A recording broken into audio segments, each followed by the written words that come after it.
Pilipinas at buong mundo. Naitay Kapuso, pahiram po ng 20 minutes ng inyong hapon. Ako po si Boy, and welcome to Fast Talk with Boy Abunda. Sa lahat ng mga kaibigan po natin sa Facebook at YouTube, sa lahat ng nakikinig po sa DZWB, welcome to the program. For today's talk, magkasama po kami kahapon na Chris Chu at Dingdong Dantes para sa Bihuan Tama Masterclass Series sa San Sebastian College, Recoletos. Bahagi po ito ng aming ongoing campaign na Bihuan Tama, kung saan hinihikayat po namin ang lahat na piliin ang tamang impormasyon, tamang kaalaman at tamang asal sa araw-araw. Pia Arcangel interviewed us in front of student leaders and student influencers from different colleges and universities dito sa Metro Manila. Si Dingdong po ay nagsalita tungkol sa disaster preparedness na napaka-importante po sa panahon ngayon. Samantala si Chris naman talked about sports science and wellness. At ako naman po ay spoke about the anatomy of chismis sa ating bansa na napaka-relevant din sa ngayon dahil sa usaping korupsyon at marami pang iba. Maraming salamat po sa GMA Synergy for organizing the event. Maraming salamat din po sa lahat ng mga dumalo at sa aming event partners. Magkakaroon pa kami ng Bihuan Tama Masterclass events sa ibang bahagi ng bansa ngayong taon. Abangan niyo po kami. Maraming salamat. Samantala, ang ating bisita ngayong hapon ay ang isa sa mga leading men ng My Father's Wife. Naitay Kapuso, please welcome Jack Roberto.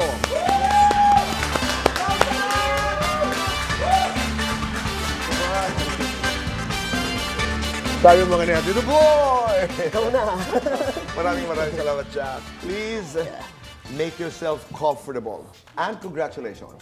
Thank you, Tito Boy. Congratulations. My Father's Wife, bukas po ang finale episode ng My Father's Wife. Anong aming aabangan sa finale? Nako. So, una, yung sa mag-ina, kay Susan tsaka kay Betsy. Ano bang kahantungan nila? Makukulong ba sila? Mahuhuli ba sila? Yung sa side naman namin ni Gina, played by Miss Kylie Padilla, mabubuo ba kami as happy family ulit? And kay Robert, patatanggap niya pa ba yung asawa niya? And anong magiging kinabukasan ng naging anak nila? Yun. Lahat ang mga tanong na ito ay masasagot bukas. Bukas, abangan niyo po ang aming finale. Ang sinusundan din namin ay yung chemistry na meron ka with Kylie. Okay. Inasahan niyo yun? Actually, Tito, hindi po eh. Di ba? Nagulat kami kasi na naging laman na kami ng mga reels sa social media. Tapos parang nakatulong naman sa amin pareho dahil parang mas naging interesting yung show. Yung mga tao gusto nga, lagi may behind the scenes. So, nakikita namin yan, yung mga online behind the scenes, sweet moments. Yeah, shout out kay Mads. Siya lagi yung nakaka-caught sa amin. Outcome. Okay, pero ano yun, gaano ka, ang hirap itanong, no? Nililigawan ba sa Kylie? Hindi ba? Hindi nga. Hindi ba. Kasi ang sweet, you know, ang daming nagsiship, ang daming na kinikilig. Sa ano yung nakikita namin yun? We are so comfortable with each other. Talaga? Kasi. Nag-work kami before sa Bulera. Pero hindi ganon? Hindi po. Mas ano lang, kumbaga natuwa ako sa kanya katrabaho dahil she's so open sa mga eksena. Wala na siyang parang mga walls and inhibitions na pwede Saka napakahusay. Mahusay, sobra. Diba? And even as a person, ang sarap kausap. Masarap kausap. Oo. Marami siyang gustong ipaglaban, marami siyang mga gustong gawin and i-discover. Very interesting. Kailan huling ibinili mo ng laruan ang mga anak ni Kylie? Paano nakarating dito yun? Sabi siguro ni Jack, ano ba itong pinasok ko? Ganito yan, Tito. Isang beses pa lang naman. Oo, palang ibig sabihin may susunod pa. Naintindihan ko naman, Jack. Okay. Depende sa age ng kids, di ba? Alam mo, tama ka Mag-elevate yun eh. Oo So, nga. anyway, dito, yun kasing story, no? Oo. Papunta siyang Australia that time. Okay. And medyo nalulungkot siya kasi mahihiwalay siya sa kids niya for parang 2 weeks. Okay. So, nandun kami sa Supermart, yung parang location namin sa my father's wife. May tiningnan siyang toys dun sa toy section. Tapos, sabi niya, dun kay Kazel, wala pa ako that time. Sabi, ano bang hilig ng mga anak mo? Sabi ni Kazel. Si Alas, ito eh. Tapos si Axel, ito. Ganyan. Tapos walang problema yan. Sabi, Jack! Tinawag ako. Sabi ko, bakit bigla ako kasali? Kasi pala sa totoong buhay, siya ang nagtutulak sa'yo, si Kazel. Kasi parang, yun nga sa set kasi, parang yung mga staff and mga co-actor namin, binibiro-biro na rin kami, parang inaasar kami together. Anong Tapos reaksyon? Parang ano po, pag magkasama kami, nagkukwentuhan, kasi nga, lagi kami magkausap. No, yung moment nga na yun, na ibinili mo yung toys, ay, ikaw ang bumili ng toys, ano yung reaction ni Kylie? Ayaw niya. Sabi niya, no, wag na talaga. Kasi okay lang naman. Sabi, ako yung nag-insist. Sabi ko, bilhin mo na para hindi malungkot yung kids mo. Tsaka para pag nakita mo sila nilalaro yung toys na binili. Kasi mahilig sa soccer yung dalawa. So, after that, kinagabihan, parang naglaro na kagad yung kids niya ng soccer. So, parang nakakatuwa na na-appreciate naman yung regalo. And sabi ko sa o di ba? At least di malulungkot yung kids mo, may paglilibangan, hindi ka lagi kukulitin, ganyan, bla bla bla. Okay, so talagang nag-uusap kayo. Kasi nalaman mo pag naglaro ka agad kinagabihan. Ano pa mga ano pa yung mga pinag-uusapan niyo? Nakita ko lang Tito Boy sa ano niya, sa IGS niya, sa stories niya. Gano'n. Oo. Palagay mo ba, Jack, ito may usapang magkaibigan, may pagkakataon, may chance na ligawan mo si Kylie? Ganda ng ngiti mo. At pagkakataon lang naman ang sinasabi ko. You know, Tito Boy, hindi siya mahirap mahalin. Napaka-open at genuine and napakatalino ang kausap. So, for me, wala namang sigurong guy na hindi may in love sa kanya dahil ganun siya ka-genuine na tao. And kung bibigyan ako ng chance, siguro hindi pa ngayon. Kasi gusto kong ingatan yung kung ano meron kami ngayon bilang close na magkaibigan. Bakit? But hindi mo, why will you not take the chance? May ganun Tito eh. Parang pagka nakita mo na siya as first time ko kasi na magkakaroon ng girl best friend if ever. Parang ganun na kasi yung treatment ko sa kanya. Ganun din yung treatment Naiintindihan sa ko. Pero kanina ang tanong ko, sabi ko, may possibilidad ba? Is there a possibility na ligawan mo? Ang sagot mo, hindi naman mahirap. Mahalin. Ikaw ang pumunta ka agad doon, ha? Oo, yung sa pagmamahal. At saka sa... Parang alam ko na yung next question. Hindi na ako tutuloy doon. Oo. Pero natutuwa lang ako. Yes, Tito. Because iba ang ngiti mo. The last time I saw you, hindi ganun ang ngiti mo. May kakaiba ngayong ngiti. Yan. Kailan nga yun, Tito? Parang mga early this year lang yun. Parang gano'n. A few months ago, tayo nagkasalubong. Hindi pa ganyan eh. Ngayon parang parang iba. Ika nga. So ibahin natin. Kumusta naman ang lagay ng puso mo ngayon? Okay na okay, Tito. After nitong show na maganda yung balik sa amin ng tao, yung mga comments, and marami rin na-hook and nag-enjoy dun sa show. Parang bilang actor and nagawa ko yung character ko. Napaka-bonus na nun na na-appreciate ng tao lahat ng trabaho nyo, yung ginagawa nyo dito sa industriya. So, ayun, naging focus ako doon and parang bumalik ulit yung gutom na umarte and gumawa pa ng iba pang projects. Sarap pakinggan nun. Oo. Jack, I will only ask up to a certain point. Pero Sige po. nakakailang kasi na hindi ako magtanong na may kinalaman kay Barbie. Okay. Ano ang pinaka-importanteng leksyon o mga leksyon na natutunan mo in your previous relationship? For me, Tito, every relationship, may learnings yan eh. Kumbaga, na-mold ako bilang lalaki sa relasyon namin. Kasi parang yun yung time na nag-jump ako dun sa mga hindi ko kinakatakot akong gawin, which is business, magpatayo ng bahay. Medyo malaki responsibilities yung for me eh, na parang ayoko munang gawin. But because she inspired me na gawin yun, ayun, tumalon ako sa sa mga ganong challenge sa buhay. Ganda nun. From being a boy, you became a man Yes. within that relationship. Malaking parte siya ng 7 taon na 'yon. Siyempre, malaking parte rin siya sa puso ko kasi hindi naman biro yung 7 years. And masaya ako kung ano man yung nangyari sa amin dahil sa bawat relasyon naman, mapatagal man or maikse, lagi kang may matututunan and lagi may opportunity na parating sa'yo. Are you friends? Now, pwede ako, Tito Boy. Pwede kang maging kaibigan ulit. In fact, lahat naman yata ng naging ex ko, naging kaibigan ko rin. So, parang wala naman problema sa akin yun. And hindi naman ako mapagtanim ng sama ng loob. Kumbaga, wag na natin isipin yun. Okay. No, pero ibig sabihin, kayo ni Barbie are starting to talk to each other. You are friends, you are becoming friends. Nasaan kayo? Kami, one time pa lang kami nakapag-usap after nung breakup. Nung 75th, nakita ko siya, nakaupo siya sa likuran ko. And after nung wala na siyang kausap, nagbabasa siya ng script that time. Sabi ko, mag-hi lang ako. So ngayon, sabi ko, hi, kamusta? She congratulate me dun sa show. Kinongratulate ko rin siya dun sa movie niya and sa mga show niya rin. So parang for me, gumaan yung pakiramdam ko na meron na akong lakas ng loob para makipag-usap sa kanya. Parang gano'n, naging closure siya for me. Yun lang yung first and last na nag-usap kayo? Yeah. Wala pang ibang chance? Wala Pero ang ganda nun, kasi parang magandang simula. Kumbaga, you broke the ice. Yes, so. Oo. Hindi totoo yun.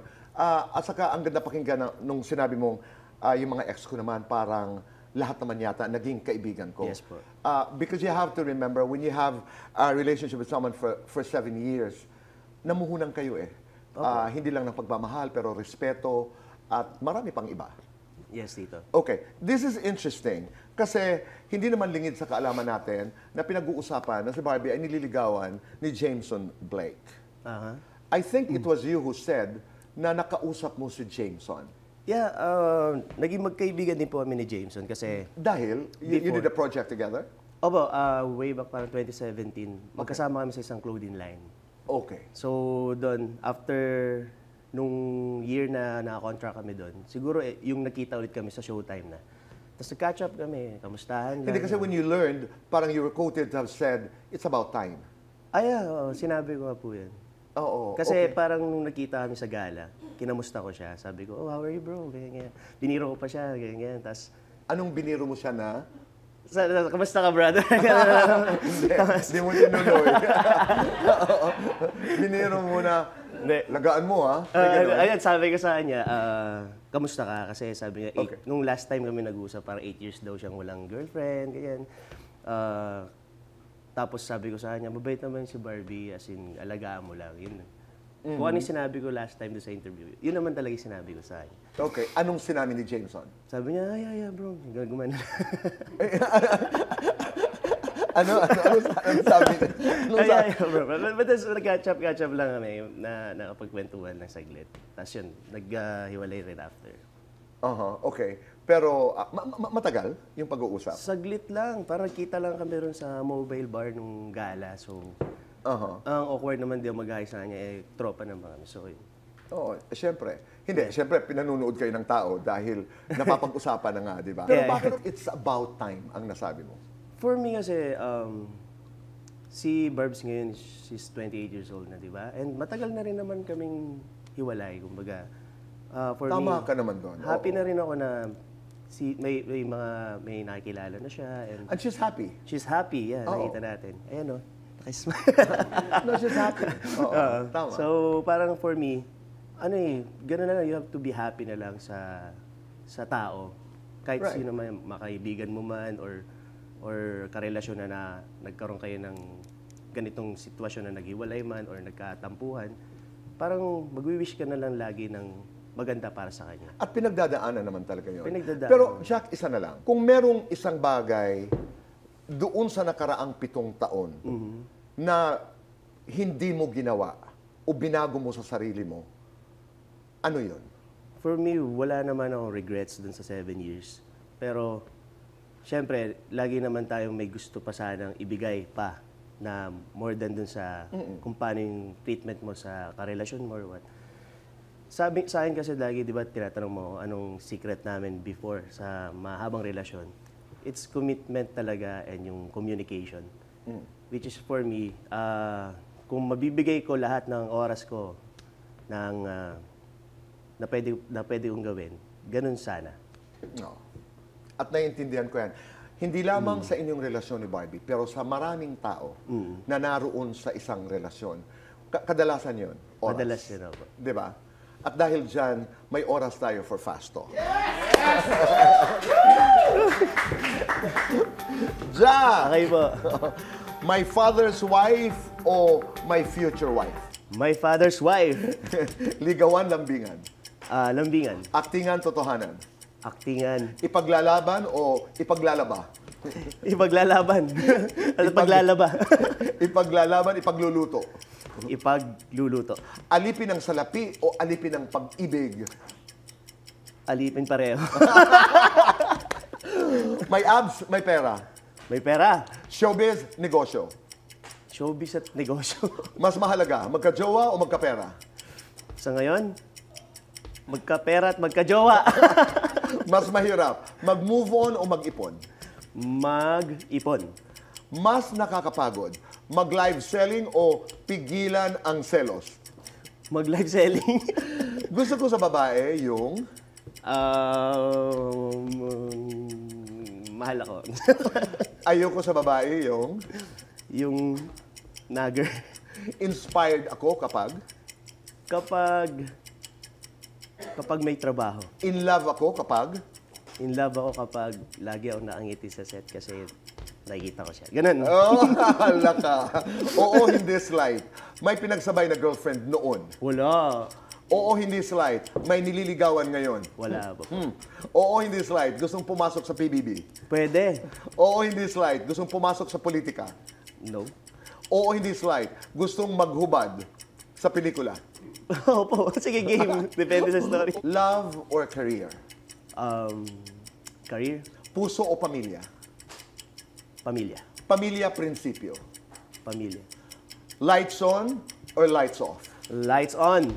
Happiness or chocolates? Happiness. Best time for happiness. Kahit anong oras, tito. Complete this. Sana pagkatapos ng my father's wife, ay manood pa rin po kayo ng mga projects na may offer sa akin. di ko malilimutan, masaya pag nasa set. Noong mga nakaraang linggo, Sanya, who I love, ay parang tinarget ng mga bashers. Yeah. Pinagdaanan. Ikaw bilang kuya, ano ang reaksyon mo? At saka ano yung dynamics ng inyong relasyon bilang magkapatid? Ang kasagutan po sa pagbabalik ng Fast Talk with Boy. Kami nagbabalik po dito sa Fast Talk with Boy Abunda. Kasama pa rin po natin si Jack Roberto. Anong mensahe mo sa future girlfriend mo? Halimbawa lang nanonood ngayon. Hindi nga. Anong My sasabihin future mo? girlfriend. Diba? Siguro, Nangyayari yun. dahil yung trabaho ko is hindi normal na parang may mga pagsiselos. Minsan, yun kasi mahirap eh. Especially pagka may leading lady. Mapa-showbiz man or hindi. Tama. So, sana intindihin niya lang yung trabaho and yung mga schedules. Yun lang. Andiyan, no? Maputi, matangkad, mahabang buhok. Hindi nga future naman to Basta mahal ako, tito. Basta mahal ka. Mas gusto mong mahal ka kaysa sa mahal mo. Parang dapat pareho, tito. Pantay. Pantay. Ganun ang bigay. Give and take naman lagi sa relasyon, di ba? Oo. Pag nanliligaw ka, paano ka nanliligaw? Hindi nga. I mean, ano ang lingwahe mo? Oh, I love Bumibili ka ng mga laruan? Hindi, tanong mo. Depends. Yung dito, mas more on ano eh, panunuyo. Alam mo yung gusto ko sa'yo eh, lumalaban. More on ano mga, siguro kung mahilig sa pagkain, gano'n. Mabulakla ka, yung Depende mabigay ng- sa okasyon dito. okay. May iba kasi na hindi na, ngayon kasi sa panahon ngayon, parang hindi na masyado na-appreciate yung flowers, di ba? At depende rin sa tao. Depende Tama rin ka. sa tao. Oo, tama ka So, doon. kaya nga merong time na you have to get to know each other muna bago ka manligaw. So kung ano yung sa tingin mo hilig niya, yun ibigay mo. Okay. Kapatid mo, si Sanya, targeted talaga ng bashers. Ikaw bilang kuya, anong reaksyon mo? Para sa akin, Tito, parte kasi ng trabaho namin yun eh. Ganun talaga, may masasabi sa isang tao. Pero nasanay na kami dito, ganun lang talaga sa showbiz. Kumbaga, happy na lang kami na napapansin pa rin kami kahit anong gawin namin. Oo. And meron naman mga sumusuporta and nagde-defend naman sa amin. So, hindi na namin kailangan umaksyon or magsalita. Napag-usapan nyo? Ikaw ba yung tipong tumatawag o kaya siya na, kuya o kaya, Sanya, okay ka ba? Huwag mo masyadong seryosohin. How do you do it? Ano yung dynamics? Ayun, Tito, especially this year, mas naging close kami. Kasi, yun nga, nung nalaman niya yung balita, lagi niya akong tinatawagan. Pupunta siya lagi sa bahay, nagkukwentuhan kami. Siya rin, yung kung may problema siya, tinatanong ko siya, kinakamusta ko siya palagi. And sinusolusyonan namin yung dapat solusyonan. As a family, ganoon talaga bilang magkapatid, kailangan lagi kayong nag-update sa isa't isa and kamustahin niyo bawat yung kung ano nangyayari sa buhay, ganoon. At hindi malilimutan ng marami na sumubaybay sa inyo na sabay kayo ni Sanya nangarap. Yes po. Di ba? Nag-start kami sa Walang Tulugan together. Tama. Pag napapag-usapan nyo yun, paano? I mean, di ba? I mean, nangarap kayong magkasabay, pamilya ang focus, lahat, etc. So, kumusta yung dynamics? Pangasar kasi ako, Tito eh. Yun. Pagka may binibili yun ang gusto kong tumbukin. Pag may binibili siya mga bagong gamit, sabi ko, wow, parang dati lang, hindi naman tayo ganyan. Tapos parang, pinapaalala ko pa rin sa kanya, syempre before na kung ano yung life namin. And ang sarap lang i-reminisce na parang, ngayon, kaya na naming ma-achieve kung ano yung mga gusto namin, mabili kung ano yung gusto namin, and masuportahan yung isa't isa pa. At saka nakaka-grateful, no?